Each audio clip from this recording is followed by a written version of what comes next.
In today's video, we are discussing the uterus. In the last video, we have covered the oviduct and the ovaries. Now, uterus is a thick-walled muscular organ. ठीक है, काफ़ी thick-walled होती है इसकी. Hollow है क्योंकि इसके अंदर ही क्या होना है, gestation period होना है.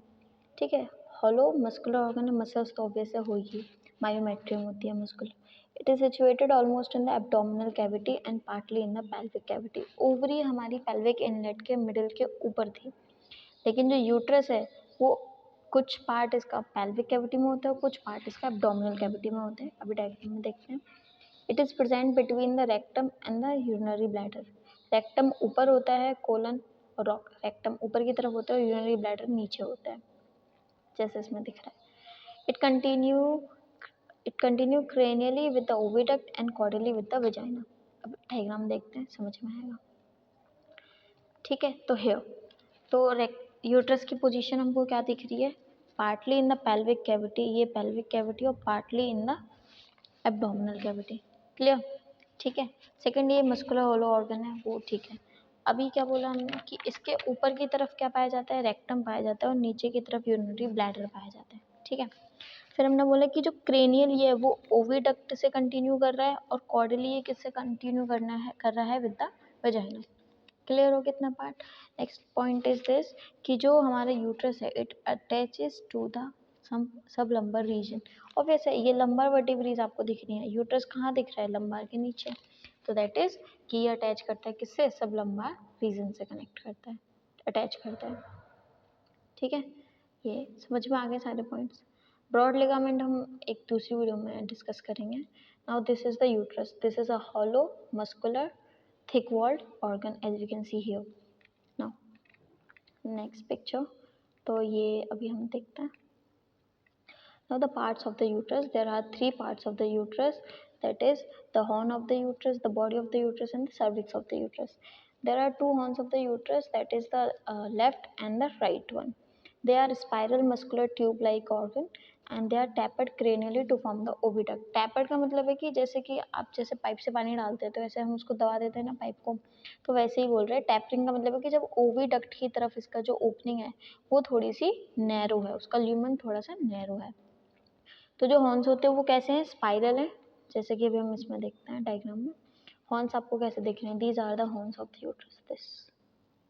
ठीक है, this is right and this one is left horn of the uterus. ये पूरा यहाँ से शुरू हो रहा है, तो ये स्पाइरल दिख रहे हैं ना, तो it is spiral shaped organ.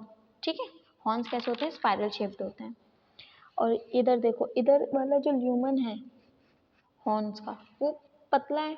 ठीक है, तो इसको बोलते हैं टैपरिंग है, टैपर हो गया cranially to form the oviduct. ठीक है, आगे पॉइंट पढ़ते हैं. Next is caudally broad ligament होते हैं and unite together to form the body. तो होता क्या है कि जो यूट्राइन हॉर्न है वो क्रेनियली तो ओविडक्ट से कनेक्ट करने के लिए टैपर्ड हो जाते हैं, और जबकि कॉर्डियली मतलब कि कॉर्डियली ये क्या बनाते हैं, बॉडी. बॉडी के लिए क्या करते हैं, ये दोनों ल्यूमन, इसका ल्यूमन और इसका ल्यूमन बॉडी बनाते वक्त फ्यूज हो जाता है. देखो जहाँ तक ये एक्सटर्नल डिमार्केशन है, ठीक है, एक्सटर्नल यूट्राइन बाइफर्केशन है, तब तक तो इनके ल्यूमन सेपरेट आ रहे हैं. देखो दूसरे पेन से बनाते हैं.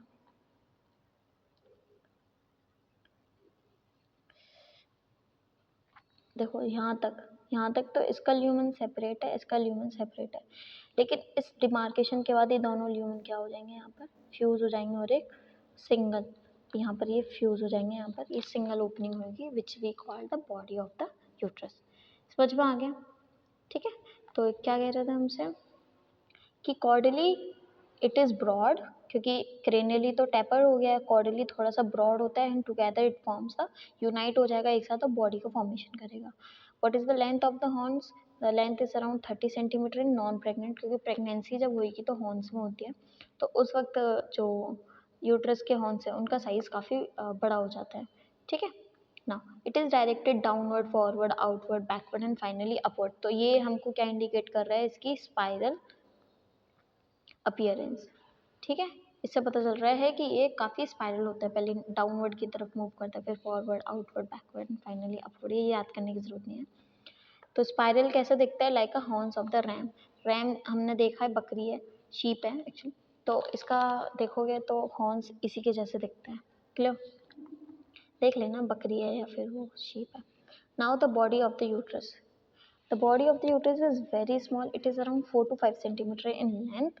It appears longer from the outside due to the common peritoneal covering on the caudalmost part of the horns before their actual क्या लिखा है before their actual union inside। तो ये देखो, इसको समझते हैं। तो ये हमारे को दिख रही है बॉडी ऑफ द यूट्रस।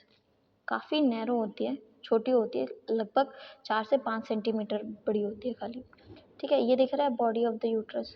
ठीक है, ये बॉडी, ये वाला पार्ट जो ब्लैक वाला काफ़ी छोटा होता है, 4 से 5 सेंटीमीटर बड़ा ही होता है। बाहर से देखने में बॉडी काफ़ी बड़ी लगती है। देखो बाहर से देखेंगे तो ऐसा लग रहा है ये पूरा पार्ट बॉडी का है। ठीक है, तो एक्सटर्नली काफ़ी बड़ा दिखता है, बट इंटरनली ये सिर्फ इतना ही पार्ट है जहाँ पर इसके ल्यूमेन फ्यूज होंगे, सिर्फ उतने ही हिस्से को हम बोलेंगे बॉडी ऑफ द यूट्रस। ठीक है, तो ये बोल रहा है बाहर से पेरिटोनियल कवरिंग की वजह से काफ़ी बड़ा दिखता है, बट एक्चुअल यूनियन जहाँ से शुरू होता है वहाँ से ही हम इसको बॉडी बोलते हैं। ठीक है ना, डॉर्सो वेंट्रली फ्लैट होती है, जैसे कि आपके सामने जो अभी नोटबुक रखी हुई है वो डॉर्सो वेंट्रली मतलब पीठ और पेट की तरफ से फ्लैट होती है ऐसे। The laterally it is attach to the broad ligament. ठीक है, जो हॉर्न्स ऑफ द यूट्रस होते हैं वो लेटरली किससे कनेक्ट होते हैं, with the broad ligament. The walls are thicker than the horns. तो देखो हॉर्न्स की वॉल देखो, ये देखो, ये वॉल्स हैं किसकी, हॉर्न की। क्लियर? और ये नीचे की तरफ ये हमारा बॉडी है, बॉडी की ये देखो कितनी थिक वॉल्ड है। ठीक है, तो जो बॉडी ऑफ द यूट्रस होती है उसका ल्यूमन अगर नैरो होता है हो रहा है तो ऑब्वियस है कि उसका जो वॉल है वो थिक हो जाएगी काफ़ी। ठीक है, अब जो बॉडी ऑफ द यूट्रस है वो क्रेनियली किसको कंटिन्यू कर रही है, क्रेनियली किधर जा रही है, हॉर्न्स ऑफ द यूट्रस की तरफ, और कॉर्डली किधर कंटिन्यू कर रही है, एज अ सर्विक्स। ठीक है, caudally continues as the cervix. Cervix को हम नेक भी कहते हैं। ठीक है, now let's continue with the third part of the uterus, that is the cervix. Now cervix is around 8 centimetre long. तो बॉडी से तो काफ़ी बड़ा ही होता है, बट हॉर्न्स से छोटा होता है। हॉर्न्स अभी हमने देखा 30 सेंटीमीटर बड़े हैं। ठीक है, और बॉडी जो होती है वो 4 से 5 सेंटीमीटर है, और जो हमारे सर्विक्स हैं यूट्रस के वो 8 सेंटीमीटर बड़े हैं। ठीक है, तो सर्विक्स और the neck of the uterus, it is the caudal part of the uterus. ठीक है, फिर हमने देखा यूट्रस का नीचे वाला पार्ट है, कॉर्डल वाला पार्ट है। मोर और less fixed, can't move freely like horns in the body. देखो हॉर्न्स में प्रेगनेंसी होती है तो वो मूव करता है, बट जो सर्विक्स है वो फिक्स रहता है। सर्विक्स की वॉल काफ़ी थिक होती है, इसकी जो कैविटी होती है वो काफ़ी नैरो कैनाल जैसी होती है, बिकॉज वॉल थिक होगी है तो ल्यूमन छोटा हो जाएगा। It filled up by the spiral folds of the mucous membrane. तो ये हम देखते हैं कि जो सर्विक्स है उसमें क्या होते हैं, स्पाइरल फोल्ड्स होते हैं। ये दिख रहे हैं, ये these are the spiral folds. और ये स्पाइरल फोल्ड्स किसके बने हुए हैं, म्यूकस मेम्ब्रेन के बने हुए हैं, क्योंकि हॉर्न्स में क्या बनता है, म्यूकस का प्लग बनता है ड्यूरिंग द प्रेगनेंसी। ये प्लग क्या करता है, अबॉर्शन को प्रिवेंट करता है। ठीक है, तो ये म्यूकस के फोल्ड्स काफ़ी पाए जाते हैं कैविटी में सर्विक्स की। ठीक है, नेक्स्ट पॉइंट पढ़ें। ये देखो पोजीशन दिख रही है ना, क्रेनियली इधर सर्विक्स का क्रेनियल पार्ट किससे कंटिन्यू हो रहा है, विद द हॉर्न्स और the body of the uterus, और जो कॉर्डल पार्ट है वो कंटिन्यू हो रहा है विद द वेजाइना। ठीक है, cordially it continues with the vagina. आप इसमें भी देख सकते हैं, नीचे कॉर्डली वेजाइना है और ऊपर ये सर्विक्स है, नीचे वेजाइना है, और ये ऊपर बॉडी है, और this is the horns of the uterus. Clear? Next,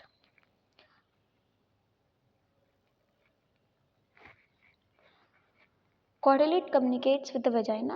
The cervix projects into the vagina and there presents the number of muscular folds on the surface. तो अभी हमें समझ में आ गया, muscular folds भी काफ़ी देखने मिलते हैं.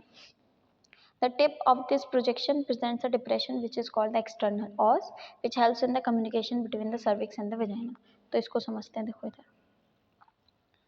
तो ये ऊपर पूरा सर्विक्स वाला पार्ट है और नीचे से अभी ये वेजाइना स्टार्ट हुई. ठीक है, तो कुछ पार्ट सर्विक्स का प्रोजेक्ट होता है इनटू द वेजाइना, एंड ये जो प्रोजेक्शन है, इस प्रोजेक्शन में एक हमें क्या देखने को मिलता है, प्रोजेक्शन में एक डिप्रेशन देखने को मिलता है. इस डिप्रेशन को हम बोलते हैं एक्सटर्नल ऑस. समझ में आया? क्या समझ में आया कि जो सर्विक्स है वो कॉर्डली वेजाइना से कम्युनिकेट कर रहे हैं, फिर उसमें कम्युनिकेट करने के बाद सर्विक्स का कुछ पार्ट प्रोजेक्ट हो रहा है इनटू द वेजाइना. ये जो दिख रहा है ये क्या है, पार्ट ऑफ द सर्विक्स है जो कि प्रोजेक्ट हो रहा है, प्रोट्रूड हो रहा है इनटू द वेजाइना में आ रहा है, और फिर उस प्रोजेक्शन के अंदर एक डिप्रेशन है, that depression we call the external os. अभी किस में हेल्प कर रहा है, अरे सर्विक्स का जो भी कंटेंट है वो वेजाइना में इसी के थ्रू पास ऑन होगा, तो ये कम्युनिकेशन करवा रहे हैं with the cervix to the vagina. समझ में आ गया? And now this is we can see the fornix of the vagina. Fornix of the vagina ये इसकी वजह से बनते हैं, जो folds हमने अभी देखे cervix में, ये folds यहाँ पर हम देख रहे हैं, इन folds की वजह से ना ये पीछे की ये वाला गैप रह जाता है, ये इस गैप को हम fornix of vagina कहते हैं. ठीक है? Now we will see the comparison between the uterus of the horn and the uterus of the mare and the bitch. Here, the uterus of the mare are, इसमें horns कैसे होते हैं, short होते हैं, और हॉर्न्स के जो ends हैं वो ब्लंट होते हैं, शार्प एंड्स नहीं होते हैं. बॉडी लॉन्गर होती है और wider than the cow. Cow की बॉडी के कंपैरिजन में जो यूट्रस है मेयर का काफ़ी बड़ा होता है, एवरेज लेंथ 20 सेंटीमीटर होती है. नेक शॉर्ट होती है मेयर की, सर्वाइकल पार्ट स्ट्रेट होता है. ये this you have to remember just. अभी डायग्राम में हम देख लेंगे. Next, endometrium is devoid of cotyledon. तो एंडोमेट्रियम में कॉटिलिडन्स नहीं होते हैं. तो अभी डायग्राम देखते हैं. Uterus of the mare here. तो पहला पॉइंट था हॉर्न्स काफ़ी शॉर्ट होते हैं. ये हॉर्न दिख रहे हैं काफ़ी छोटे दिख रहे हैं, इनके एंड्स काफ़ी ब्लंट है. देखो शार्प एंड्स नहीं है, एंड्स ऐसे हैं, ऐसा नहीं है, ऐसा भी नहीं है. ठीक है, तो काफ़ी ब्लंट एंड है किसके, हॉर्न्स के. नाउ द बॉडी, बॉडी जो होती है longer and wider than the cow. अभी हमने देखा था बॉडी जो होती है शॉर्ट होती है, लेकिन in the case of the mayor body काफ़ी लॉन्गर होती है. It is around 20 centimetre. Clear. Now the neck, यानी सर्विक्स और नेक एक ही चीज़ है. सर्विक्स और नेक भी शॉर्ट होता है और इसका जो सर्वाइकल पार्ट है वो स्ट्रेट है. ठीक है. एंडोमेट्रियम में किसी भी प्रकार के कॉटिलिडन्स देखने नहीं मिलते हैं, आप इसमें देख सकते हैं. हॉर्न्स तो शॉर्ट है, बट जो यूट्राइन बॉडी है ये काफ़ी लार्ज है, काफ़ी लॉन्ग है. दिख रही है यूट्राइन बॉडी, ये यहाँ से यहाँ तक यूट्राइन बॉडी है, काफ़ी लार्ज है. ठीक है, 20 सेंटीमीटर अराउंड और वाइड भी है. ठीक है. जो नेक है, सर्विक्स है, वो शॉर्ट है और इसका जो सर्वाइकल पार्ट है वो स्ट्रेट है. I hope it is clear with this diagram. Now we will compare with the bitch. Now the horns are very long. ठीक है, इसके शॉर्ट थे, इसके लॉन्ग हैं, and they looks like V shape. Body short होती है, 2.5 centimetre long होती है. हॉर्न्स में कोई भी टैपरिंग नहीं दिखती क्रेनियल पार्ट पे, और इसमें भी कॉटिलिडन एब्सेंट होता है. तो इसका डायग्राम देख लेते हैं. तो this is the uterus of the bitch. ये हॉर्न्स कैसे दिख रहे हैं, वी शेप दिख रहे हैं, और हॉर्न्स भी ना काफ़ी नैरो हैं, मतलब ल्यूमन काफ़ी छोटा है. ठीक है, वी शेप के दिखते हैं बट लॉन्ग है. हॉर्न्स काफ़ी लॉन्ग है, स्पाइरल नहीं है, लॉन्ग है, वी शेप्ड है. ठीक है, स्पाइरल नहीं है. बॉडी की बात करते हैं. तो बॉडी देखो काफ़ी कैसी दिख रही है अपने को. बॉडी छोटी है. ठीक है, यूट्राइन बॉडी सिर्फ यहाँ से यहाँ तक है. ये बॉडी छोटी है, शॉर्ट है, एवरेज लेंथ 2.5 सेंटीमीटर है. हॉर्न्स में कोई भी टैपरिंग देखने नहीं मिल रही है. यहाँ पर हॉर्न्स यहाँ पर ब्रॉड ही हैं, छोटे नहीं हुए. ठीक है, टैपरिंग एंड नहीं है, कॉटिलिडन एब्सेंट है. So this we have discuss the uterus. In the next video we will discussing the vagina. Thank you.